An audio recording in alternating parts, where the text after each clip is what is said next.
Morning light struggled to break through the dusty blinds as Ethan moved quickly around the small apartment. The scent of coffee lingered in the air, though he hadn't touched his cup. He slipped worn papers into his scuffed briefcase, each one a reminder of the months he had spent searching for work. His old suit, ironed the night before, already showed a crease he couldn't fix. In the corner, Lily sat at the table, swinging her legs as she munched on cereal. Her bright eyes followed her father, sensing the weight of the day even if she didn't fully understand it. "Good luck, Daddy," she said softly, offering a smile that felt like sunshine.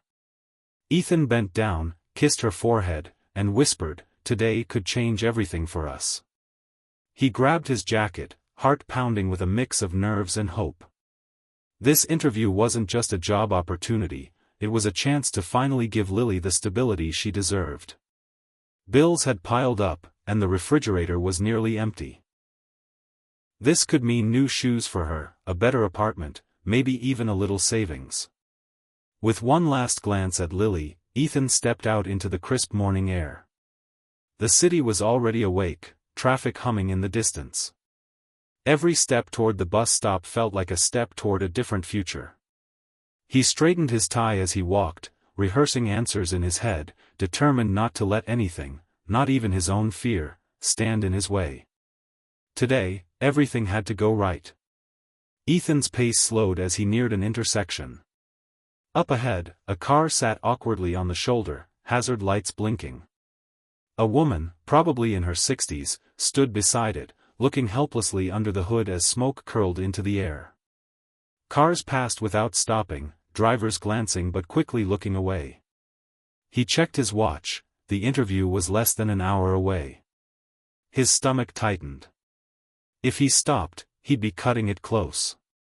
But leaving her there didn't sit right. Lily's voice echoed in his mind, the way she always noticed when someone needed help, the way she'd ask, "Daddy, why didn't you do something?"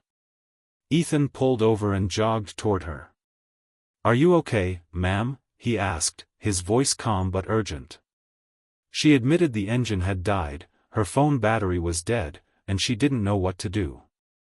Without hesitation, Ethan grabbed his phone, called for a tow truck, and offered her a bottle of water from his briefcase. Minutes turned into 20, then 30, as they waited for help.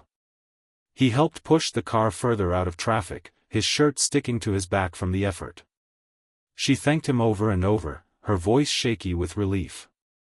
When the tow truck finally arrived, Ethan gave a quick wave, already rushing toward the bus stop. He didn't notice how late it was until he saw the time on his phone, his heart sank.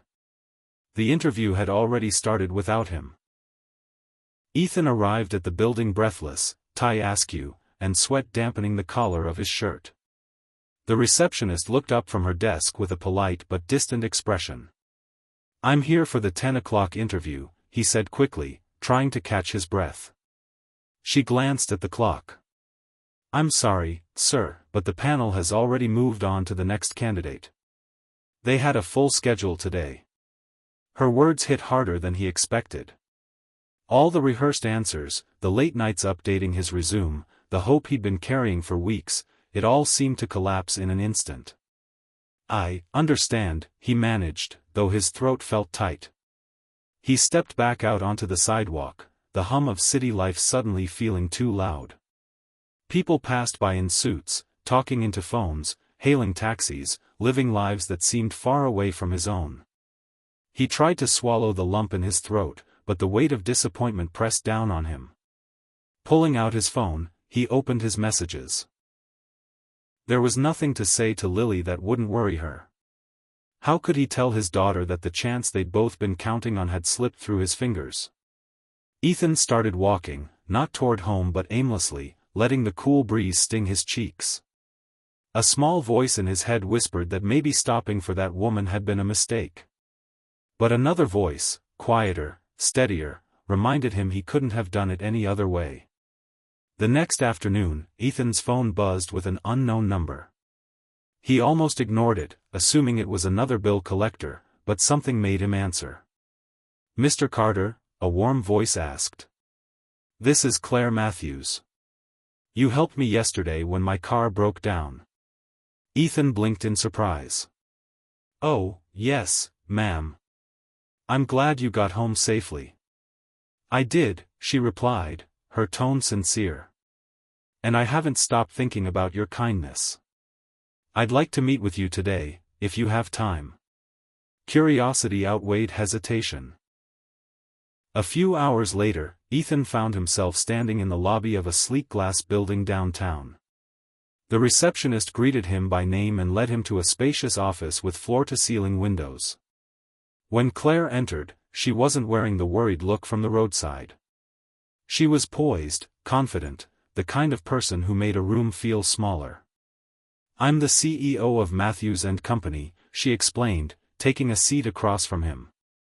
I believe in hiring people with integrity. Yesterday, you had somewhere important to be, but you chose to help a stranger instead. That tells me more about your character than any resume could. Ethan was too stunned to speak at first. I missed a job interview because of that, he admitted quietly. She smiled.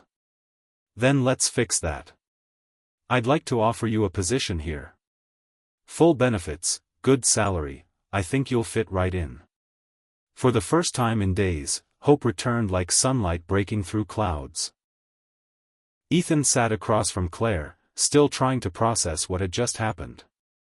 It felt unreal. One moment he'd been dreading how to tell Lily about another missed chance, and now, here he was, holding an offer that could change everything. When he finally found his voice, it trembled. Thank you. I don't know what to say. Just say yes, Claire replied warmly. You've already proven the kind of person you are. The rest, we can teach. He signed the paperwork right there, feeling a strange mix of relief and disbelief. As he left the building, the city looked different, brighter, somehow. That evening, Ethan picked Lily up from school, scooping her into a hug so tight she squealed. Guess what? He whispered. Daddy got a new job. Her eyes widened, her smile lighting up her whole face. Really? We're going to be okay? He nodded, his throat tightening. We're going to be better than okay. Later that night, after Lily fell asleep clutching her favorite stuffed bunny, Ethan sat by her door, thinking about the last 24 hours. Missing the interview had felt like the end of the road, but it had led him exactly where he needed to be. Sometimes, he realized, helping someone doesn't put you behind, it puts you right on the path meant for you. And as he turned off the light, a quiet gratitude filled his chest, knowing that kindness had not just changed someone else's day, it had changed his entire life.